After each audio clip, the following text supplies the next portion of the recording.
বিশ্বজুড়ে এমন এক নজিরবিহীন জ্বালানি সংকট তৈরি হয়েছে, যার এক প্রান্তে রয়েছে ভারতের হেসেল আর অন্য প্রান্তে আমেরিকার বিলাসবহুল জীবনযাত্রা।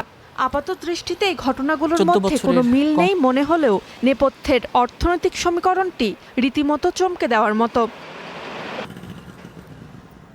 ভারত তার রান্নার গ্যাসের চাহিদার সিংহভাগই আমদানি করে উপসাগরীয় দেশগুলো থেকে।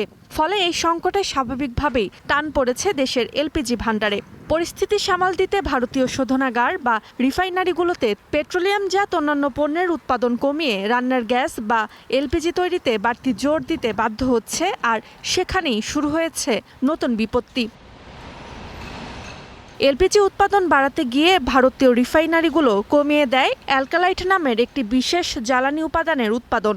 এই অ্যালকালাইট পরিবেশ বান্ধব পেট্রোল তৈরিতে ব্যবহৃত হয়, বিশেষ করে যুক্তরাষ্ট্রের ক্যালিফোর্নিয়ায়, যেখানে দূষণ নিয়ন্ত্রণে অত্যন্ত কঠোর আইন কার্যকর রয়েছে।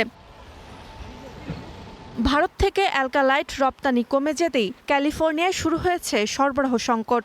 সেখানে পেট্রোলের দাম ইতোমধ্যে প্রতি গ্যালন $6 ছাড়িয়ে গেছে। ফলে মার্কিন মুলুকে জ্বালানির দাম বাড়ার আশঙ্কা তৈরি হয়েছে। Roksana Rimi, star news.